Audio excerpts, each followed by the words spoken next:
Good morning सांग माने सकाळ सकाळ उठिला परे मु घर झाड़ू कर देइतिली ब्रश करे टिके चाहा भी पी देइतिली तापर घर सब काम सरला पर जाइकरी जहा करिया को पड़ी थाए तो ता पूर्व मु आग घर झाड़ू मारी दिए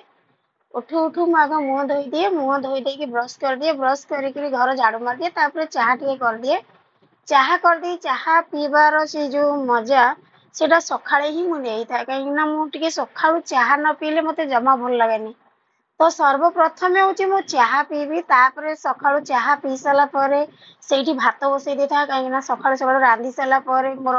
जहाँ भी रोटीन अनुसार मु रांधे भात डाली तरकारी जहाँ भी करे तो आग खाइबा को दे दिए मो हस्बैंड को दे दिए तांको टिफिन देकी विदा कर दिए तो ये दीटा कप चाहा हूँ मोर मो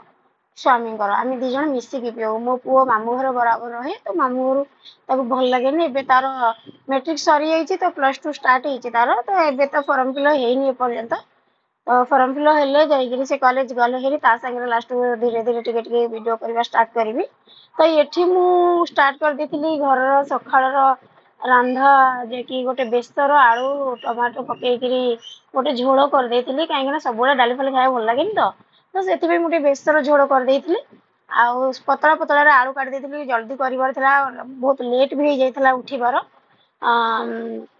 सब वीडियो टिके टिके एडिटिंग करी पकेबा को रात शोला भी टिके टाइम पड़ौची सेते सोईकी टाइम रे उठी भी होनी आउ सेथिपे टिके लेट हो जिबारु बेसी किछि करनथिले खाली भात टिके कर देथिली ता संगे बाइगण आलू टमाटर पके गोटे बेसर कर देथिली आउ ताको देई देथिली मो स्वामी को खाइबा को देई देथिली टिफिन भी देई देथिली तापर पुणी मोर काम सरीगला मु गाधी पड़ी कहीं गाधी आसला मोर घर ठाकुर अच्छा घर ठाकुर पूजा करी घर ठाकुर पूजा कर सारापर निजे टिके कौन जलिखिया खाई दिए कहीं सका जलिखिया ही खाई थाए जमती कि चाह बिस्केट हो चाह चूड़ा हो सुजी सिमे हो कदली चूड़ा हो जहाँ जिते मोर इच्छा हुए मुझे खाई थाए आउ पुणी मत जीवा पड़ी थाए मोर भी निजर बिजनेस अच्छे जोटा कि पार्लर सेटा मोर बरगढ़ अच्छी तो मत पार्लर जावाक पड़े कहीं पार्लर ही मोर कस्टमर भी था केतले अपेक्षा रखते किए किए के फेरी भी जाती जो मुझे टाइम न पहुँची पारे तो सब तो निजर घर सकाळ काम न सैले तो बाहर को जाई हेबनी तापर घर काम सारिकी पार्लर जाइए पार्लर तो किसी वीडियो मुझे करें पुणी पार्लर आसी सारी पुणी रातिर खाଇବା भी बनई देती तो राति खाଇବା भी बनईकी मुझे भी एथरे कर देइथिली एठी मु एटा सकाळर बेसर बटाटा मु देखाऊची सकाळर बेसर माने सोरिष बटा बेसी दिएनी अल्प किछि दिए आलू बाइगण प्रथम भाजी देइथिली एठी भाजी सारा पर मु करिथिली तरकारीटा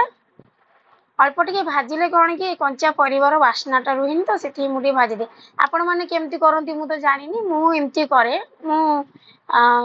मत एमती ठीक लगे तो मुझे कर बो मत एमती शिखई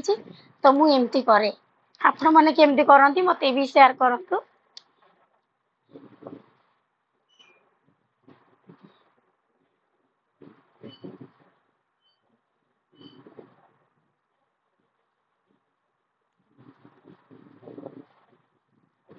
मो हाथ में सब सांग मैंने तरकारी भजा भजी टे लुणिया हो जाए कहीं मो स्वामी सब लुण खाया भल पाती तो अधिक लुण पकड़ा पड़ी थाए तो लुण पक पक मत भी लुणिया हो जाए थाए बेले बेले लुणिया जिनस भी मुझे खाई पारे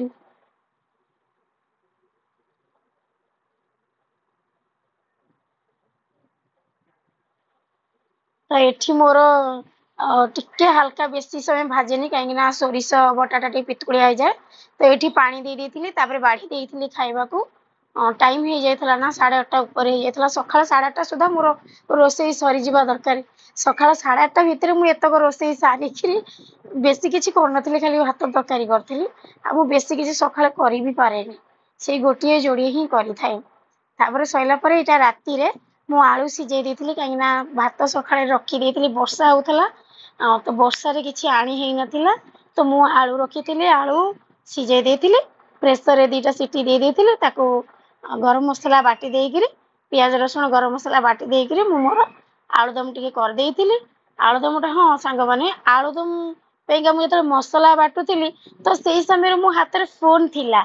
जोटा कि मु एबे ए कलर नाइट पिंदी ड्रेस टे पिंदी पुणी खाइला बेल को ब्लैक टे पिंदी कहीं कहले कहीं से मसला जो बाटुली ସେତେବେଳେ ସେ ମସଲାର କଭରଟା ଫିଟି ଯାଇଥିଲା, ଯୋଉଟା କି ମୋ ଦେହ ସାରା ମସଲା ହେଇଯାଇଥିଲା। ଆଉ ସେଥିରେ ଯେହେତୁ କଞ୍ଚା ଲଙ୍କା ପକେଇଥିଲି, ଏତେ ଜୋରେ ଯୋଉଠି ମାନେ ମୁହଁ ଫୁହଁ ହାତ ଫାତ ଡ୍ରେସ୍ ଯାକ ହେଇଯାଇଥିଲା, ତ ଦେହ ଗୋଡ ହାତ ବି ପୋଡିଲା। ତ ସେଇଟାକୁ ଚେଞ୍ଜ କରିଦେଇଥିଲି। ଚେଞ୍ଜ କରିଦେଇକି ମୁଁ ଆଉ ଗୋଟେ ଡ୍ରେସ୍ ପିନ୍ଧେଇଥିଲି। ତ ସେଥିପାଇଁ ଖାଇଲା ବେଳକୁ ବ୍ଲାକ୍ କଲର ଦେଖିବେ ସାଙ୍ଗମାନେ, ମୁଁ ବ୍ଲାକ୍ ପିନ୍ଧିଛି। ଏଠି ଟିକେ ଘର ମତେ ଧୂଳି ଧୂଳି ଲାଗିଥିଲା, ତ ମୋର ରାତିରେ ତ ଘର ଝାଡୁ ମାରନ୍ତିନି, ଫିର ବି ସେଠି ବସିକି ଖାଇବାକୁ ପଡେ ନା, ତ ମୁଁ ସେଥିପାଇଁ ଟିକେ ହାଲକା ହାଲକା ଝାଡୁ ମାରି ଦେଇଥିଲି। ମୁଁ ଟିକେ ସନ୍ଧ୍ୟାରେ ଆସିଥିଲି, ସରି ସନ୍ଧ୍ୟା ନୁହଁ ତ ରାତି 9ଟା 9:30 ହେଇଯାଏ ମୁଁ ପାର୍ଲର ବନ୍ଦ କରିକି ଆସିଲା ବେଳକୁ। ତ ଘରେ ଆସିକି ପହଞ୍ଚିଲା ପରେ 10ଟା 10:30 ଭିତରେ ମତେ ରୋଷେଇ ସାରିବାକୁ ପଡେ। ତ 10:30 ସୁଦ୍ଧା ଆମର ରୋଷେଇ ସରିଲେ 11ଟା 11:30 ସୁଦ୍ଧା ଖାଇ ପିଇକିରି ପୁଣି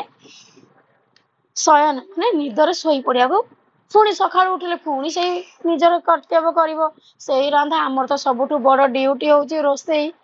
ତ ରୋଷେଇ ନ କଲେ କିଛି ହେଇପାରିବନି। ତ ଏଠି ମୁଁ ସିଆଡେ ପ୍ରେସରରେ ବସେଇ ଦେଇଛି, ଇଆଡେ ମୁଁ ଘର ରୋଷେଇ ଘର ମୋର ଏପଟ ସେପଟ ଘର ସବୁ ଟିକେ ଝାଡୁ ମାରି ଦଉଛି।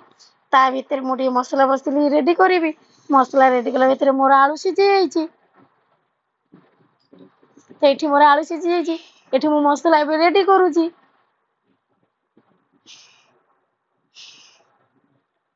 ତ ଏଠି ମୁଁ ଖାଇବାକୁ ବସିଗଲି ସାଙ୍ଗମାନେ। ଆଉ କେତେଟା ଭିଡିଓ ସ୍କିପ୍ କରିଦେଇଛି, ଧନ୍ୟବାଦ।